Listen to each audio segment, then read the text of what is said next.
वो 101 इंसान मारना चाहता था। लोग बोले उस तरफ मत जाइए, वो आदमी जंगली है। तब गौतम बोले, अगर मैं नहीं जाऊंगा तो कौन जाएगा? वो बोला, बकवास, तुम जरूर पागल हो। तब गौतम बोले, तुम उस शहर जाओ जहां के 100 लोग तुम मार चुके हो।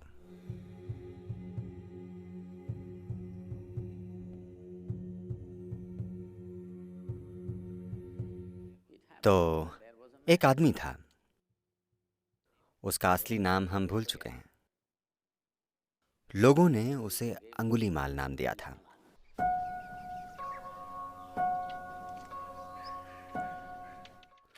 उसके साथ कुछ हुआ था।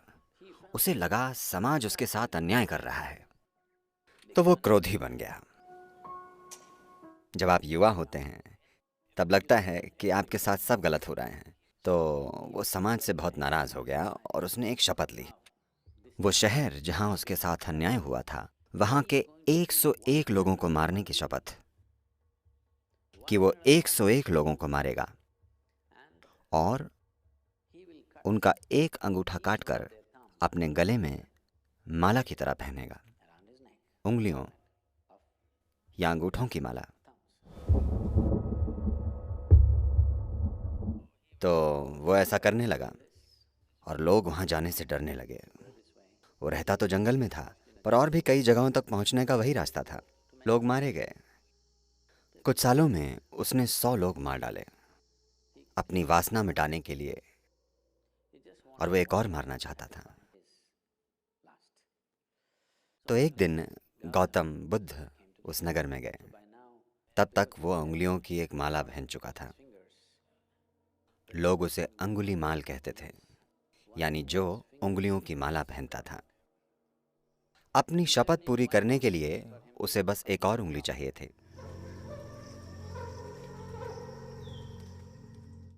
गौतम बुद्ध उसी रास्ते से जाने वाले थे। लोग बोले उस तरफ मत जाइए, वो आदमी जंगली है, वो इंसान नहीं है, उसे आप शिक्षा देकर ध्यान में नहीं बना सकते। मत जाइए, क्योंकि वो सिर्फ एक और जान लेना चाहता था। हम आपको नहीं खोना चाहते। तब गौतम बोले, अगर मैं नहीं जाऊंगा तो कौन जाएगा? और उसे तृप्ति नहीं मिलेगी। उसे बस एक और उंगली चाहिए। मैं नहीं जाऊंगा तो कौन जाएगा? मुझे जाने दो। तो वे चल पड़े। अंगुलीमाल एक चट्टान पर बैठा था। उसे एक साधु चुपचाप आते हुए दिखाई दिया। अंगुलीमाल मशहूर था और वो खुश था। लोगों का डरना उसे पसंद था।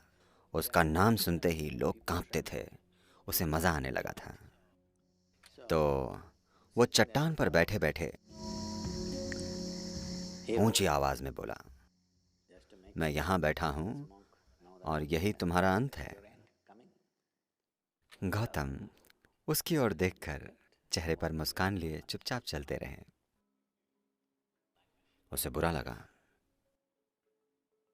आमतौर पर उसे देखकर या उसकी आवाज सुनकर लोग अपनी जान बचाने के लिए भागते थे। उसे यही पसंद था। पर यह व्यक्ति बस चले जा रहा था, जो उसे पसंद नहीं आया। वो चट्टान से कूदकर गौतम के सामने आकर खड़ा हो गया। उसने पूछा, तुम हो कौन?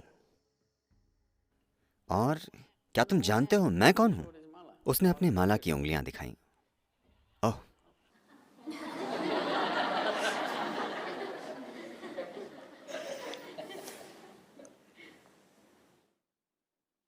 और तुम मेरे बारे में जानते हो?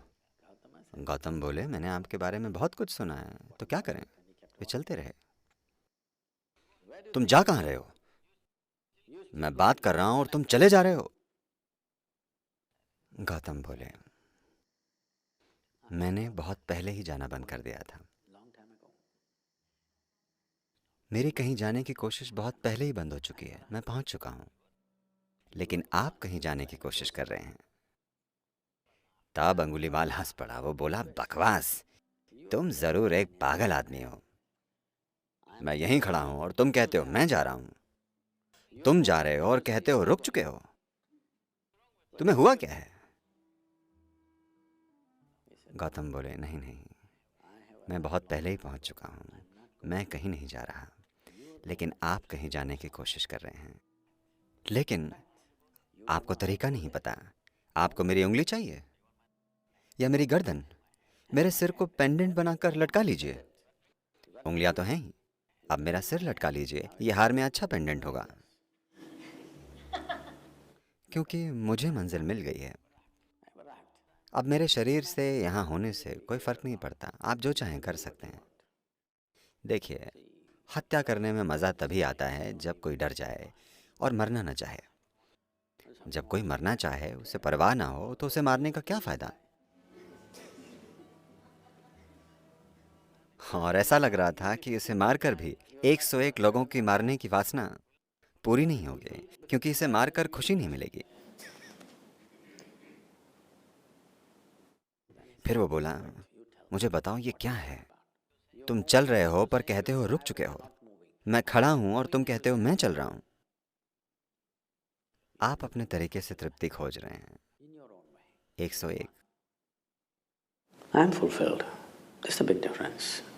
मैं तृप्त हो चुका हूँ, यही बड़ा फर्क है। आप मेरी जान ले सकते हैं अगर आपको लगता है कि आप तृप्त हो जाएंगे तो, क्योंकि लोगों को तृप्त करना ही मेरा काम है। अगर ये इतनी आसानी से बिना शिक्षा के मेरा गला काट कर हो जाए, बस काट दीजिए। समस्या क्या है? तब अंगुलीमाल उनके स्टार शिष्य बन गए।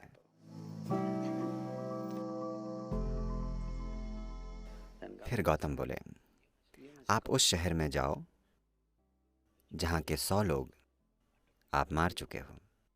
एक छोटे से शहर के 100 लोग, यानी उसने लगभग हर परिवार के किसी व्यक्ति को मार डाला था।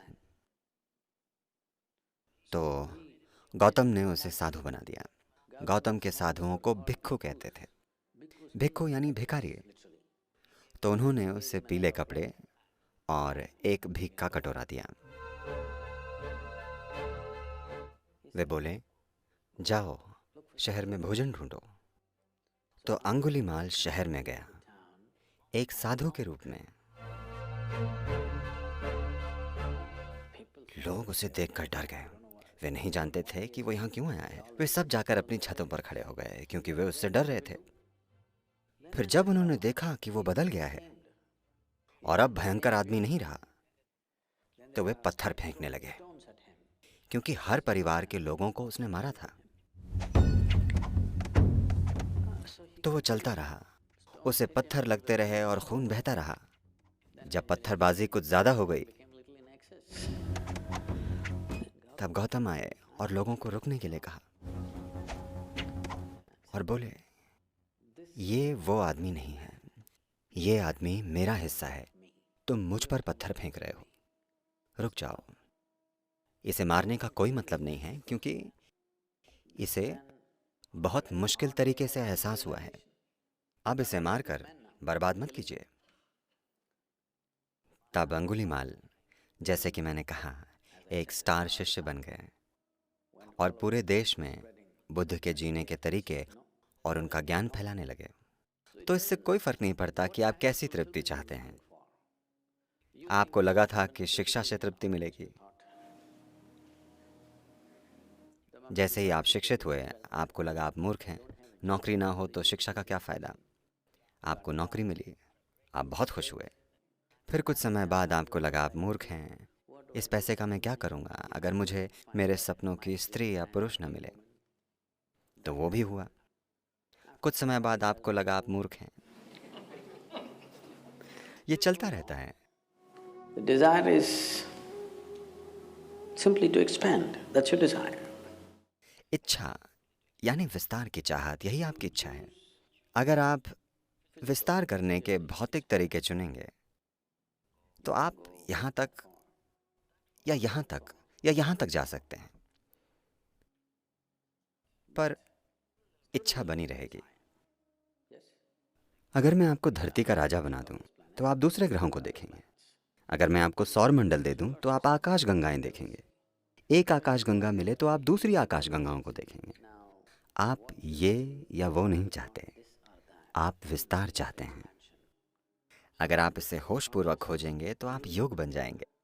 योग यानी खुद को टेढ़ा मेढ़ा करना नहीं है। योग यानी आप सृष्टि के साथ एक हो जाएंगे।